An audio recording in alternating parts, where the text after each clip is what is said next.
Hello. Okay, I want to introduce you to a very good friend of mine, actually, from way back, a very dear friend, Robin Walsh. Dr. Robin Walsh is with us today. Thank you, Robin, for being here. Having me. Um, as part of our Healthy Goddess project, I wanted to invite you here to talk to our group because you have a lot of very important insights about all things nutrition, supplements, wellness, um, just in general. And we are 4 weeks into all of that. That's And awesome. yeah, so just to sort of share a little bit with you, our group has done and everyone did kind of their version of a 10-day detox. Okay. Um, and moving into we're calling it a keto challenge. It's like a keto reset, sort of a healthy keto reset, plant-based oils, um, Hey. and yeah, it's also, protein and very low carbohydrates for a short period of time with intermittent fasting. Okay. Um, but I wanted to bring you on here to help us to understand and be inspired by some of your insights on what you see as the real reason why women over 40 have this stubborn belly fat for starters, why also um, the brain fog, how what causes that, what you see to be the main cause of that, and also just the pain and inflammation, and we can kind of like branch out into the conversation um after that. So I don't know if you want to start kind of with one of those topics, but I know Sure. you So, oh, sorry, go ahead. What were you gonna say? I was just gonna say I know you have so much to share, so I'll just let Oh, you okay, sorry. go from there. Um, yeah, so I would see in my practice, this is kind of my, I would say, main population, sort of perimenopausal women. And I think there's probably three kind of main hormones that are um, becoming a little bit more imbalanced or are more susceptible to fluctuation, that kind of contribute to many of these sort of collective symptoms that you've been talking about. So belly fat, we know kind of there's no, and I'm sure we've all heard this, there's no like spot way to treat sort of belly fat. It's not like you can eat something or do an exercise and treat that middle weight gain. Right. We know it does lead to kind of three hormones, or it sort of gives us clues into three hormones that could be imbalanced. So one would be cortisol, our lovely stress hormone. And then two would be insulin. And then three would be estrogen. So estrogen levels, especially as we broach sort of our mid to late 40s, are going to start to drop. And as those estrogen levels drop, our testosterone becomes more sort of functionally dominant. And that androgenic picture is what's going to cause a lot of those changes, especially around that menopausal transition time. But leading up to that, we get a lot of hormonal imbalances that kind of make us a bit more susceptible. And I always say with cortisol, like this is a really sandwich generation for many women. So they still have maybe young kids or families at home. They've got parents, maybe they're working, they're busy. And that starts the lack of sleep cycle, which we know is so crucial and important to proper sort of management and insulin and hunger management and all those things. And then it also sets the stage, especially genetically, for these insulin imbalances. So insulin, I love to sort of simplistically explain, it's like your body, you're asking your kids to pick up your socks or pick up their socks. Um, when you have insulin resistance, it's like your body has to yell. You have to yell at your kids to pick up the socks. And in the middle of yelling, you're like getting really worked up and tired and agitated. And maybe you're looking for more food or wine or something to kind of manage this anger. So eventually they do pick up the socks. The function of that insulin is still happening. The glucose levels are still normal, but it just is a lot more work on the system to do that. So when insulin is imbalanced, it's very much a storage hormone. You could be eating perfect calories. The caloric intake is makes a whole lot of sense, but if insulin is turned on, you're going to get a lot more storage than burn. So that kind of tends to accumulate around the middle. So there's a lot going on, I feel like, for this kind of population or this subsect of the population. And then obviously there's lovely things like you guys are doing that you can do about that. Yeah, well, I love what you said. The analogy of picking up the socks paints a very clear picture to what's going on there with the insulin. And I can even say in my own body, it was one of the first things that I noticed was just that feeling of like even with a healthy diet. And days when you know that you've eaten well and still feeling like almost like having blood sugar crashes and stuff like that, where that would never have happened before. And so it's like, okay, I'm playing with a different deck of cards now. Yeah, for sure. Yeah. Absolutely. Yeah. Um, Okay, yeah. So thank you for explaining all of that too, because that just really quickly dials it right into the specific things. And then you mentioned about estrogen, which is the obvious one, and yet um, this is also something that I hope you'll speak to because this is the part that we can't necessarily affect just by doing things perfectly with our lifestyle choices, right? So um, with regards to that piece, where as a naturopath, do you see, is it like, do people, when is it a good idea to do blood testing, for example? Or what would be key symptoms of maybe needing more than just sleep, nutrition, stress maintenance, all that kind of thing? Right. So yeah, I would say if you're doing all of those, or if the patient is doing all of those things, they're sleeping, they're exercising, they're eating this great diet, you've gotten low carb, everything's sort of under control, and you're starting to see some of these symptoms of low estrogen, hot flashes, night sweats, brain fog, inflammation, vaginal dryness, joint pain, whatever, then that's a nice time to sort of testing hormones can be tricky because they change all of the time. So sometimes depending on the patient, sometimes we just like try or treat as opposed to just test, just because sometimes we don't get a really good read. But there are testing options for patients, either blood testing options or like a urinary testing option, if they feel stuck. Right. Okay. And yeah, that's I think that's good for people to know, for women to know that there is that. So and then stepping back a few notches. So sometimes and I certainly see this. Sometimes, maybe because of a busy lifestyle or just not having time to focus on herself. We've all been in this situation where maybe, okay, we've picked up our socks now and we are doing all the things, Yeah. but it takes a minute, right? So Yeah. before your entire system levels out into like a healthy balance. So from your perspective with naturopathic medicine, where can that be beneficial? You're doing all the right things, but maybe your body is needing boosts in certain areas. Like, do you tend to see it being, um, I guess where I'm wondering is like where supplements can be helpful and what organs in the body tend to need extra support. And if you Sure. can speak to that a little bit.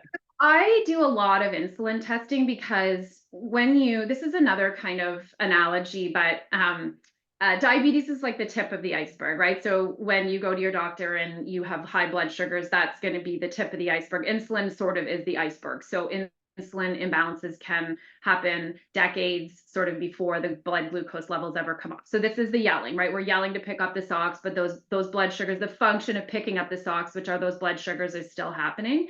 Um, so insulin sometimes is really nicely picked up by doing sort of special blood work, like what they call an insulin glucose challenge. So they kind of, women, if they were pregnant, would have had this oral glucose tolerance test. They drink the gross drink and 2 hours later. So Yeah. same sort of test, except we try to capture the insulin.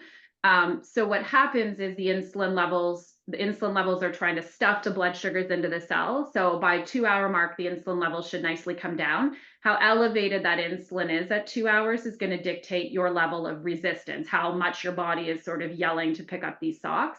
So that can be a really helpful test because it can give you a sort of kind of idea about that iceberg. And then again, even if you are not diabetic, it can say, berberine, for example, is a herb that acts very much like metformin in terms of regulating sort of glucose and insulin levels, and can be helpful for women in weight loss. Vitamin D levels can be also sort of helpful in women. So those can be sometimes helpful. And then what I always say too, in terms of timelines, because everybody loves timelines, I think logically we know that it's going to take some time for this to happen, but when we don't see those results, or when your sister or your friend loses 5 pounds and you've only lost 2 pounds, it becomes kind of frustrating.